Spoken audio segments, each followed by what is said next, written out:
guys, Rachel, owner of CrossFit Chief, back with Dr. Danielle and Powered by Movement. And today I'm super excited because it's a common thing that happens with CrossFitters, and that's going to be elbow pain, right? Whether it's flexion, pulling, pressing, we have some type of elbow pain. So Dr. Danielle is going to talk to us about the difference between tennis elbow, golfer's elbow, and like how to recognize which area of pain is occurring and why, and then how to assess it, and then hopefully give us some exercises for that. Yeah, so tennis elbow and golfer's elbow are named because they're very commonly experienced by tennis players and golfers. So what's the difference? So tennis elbow is on the outside or the lateral side of your elbow, okay? So usually we get that pain kind of at the top of your forearm, really up high.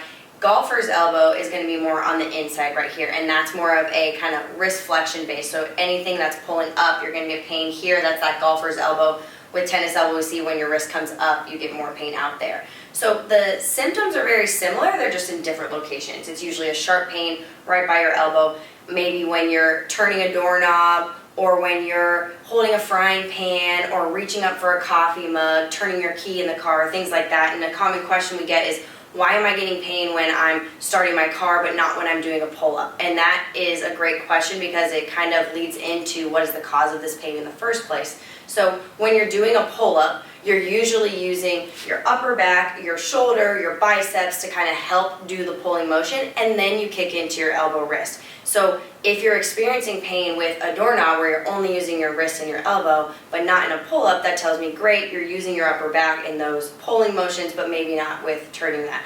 But commonly we also see, especially in CrossFit, you're getting pain in the pull-up because you're pulling, like activating your wrist and your elbow before your upper back shoulder. And so the real problem behind both tennis and golfer's elbow is that we're trying to produce power from our wrist and forearm when we need that power to come from our upper back, our shoulders, and our trunk. And so we're going to dive into a few assessments and exercises to figure out if this is exactly what's going on and what you can do about it. To add to that super quick, I think another common one is people when they do like a clean or they're like deadlifting, they're pulling early. So at that point, it's the same like out here, right? Yes, and so that's typically that tennis elbow. Yeah. And absolutely, when we're pulling, instead of getting that initial pull from like our back and our hips, you see the kind of rip and grip where you extend your wrist and pull, and that puts a lot of torque at that elbow. So that's pretty common as well. So we'll dive into some assessments. Assessments of common movements, pulling movements where you may get tennis or golfer elbow like pain. We're going to start with tennis elbow. So very commonly we see that pain on the outside of your elbow with a clean or a snatch. And what we'll notice in those movements is that you are pulling the bar with your wrist and forearm, a lot of wrist extension, which is pulling those knuckles up, versus getting that pull from your hips, your upper back, and keeping your knuckles down. Okay, so one of the best things you can do is think about that movement in your clean, but we're going to talk about 2 exercises you can do to combat that. The first one, we'll just keep the PVC, is called a Cuban press. So it's just focusing on that movement with a neutral wrist position. When I say neutral, I want to see like a straight line from elbow to knuckle, okay? So Cuban press, you're going to do a high pull, you're going to rotate your arm up, and then you're going to press overhead. Perfect. And then you're going to go back, elbows down, rotate, and down. We want this to be pretty robotic, just to focus on what those movements would be in a snatch.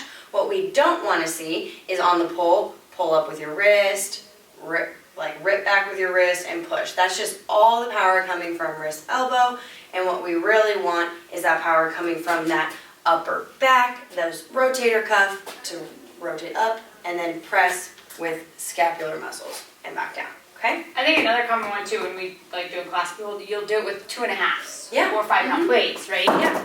So the same thing, keeping that same component up versus flicking. Yes, and actually for that reason, a plate is a great tool because you can see the plate pop up if you do it the wrong way versus like having the plate follow your hands. Yeah, like that's not what we want to see. We want to see that neutral wrist and get those upper back shoulder working. Perfect. So that's one exercise you can do. Another one, and this one is great for pain relief as well, is grab a box, grab a light dumbbell. You can always go heavier, but this gets pretty challenging pretty quick. And what you're going to do is hold the dumbbell Just an isometric hold with your palm facing down and same goal. So straight line from knuckles to elbow. So if your elbow is further forward, it's gonna be harder. If you're back more, it's gonna be a little bit easier. And Rachel's demonstrating what we don't wanna see, which is that wrist extension. That's just cranking on those extensor muscles that come up to that elbow where you get pain. So we really want neutral wrist, here, hold. The goal here is hold 45 seconds. We're just working on building endurance in those wrist extensors in a neutral position. So that's why I said start light. This gets heavy really fast. Okay, that one is a great exercise to do for immediate pain relief too. So if you're struggling in a workout and you're like, it's just hurting, but I think I can do it, pop down, do a set of this, and then try that movement again.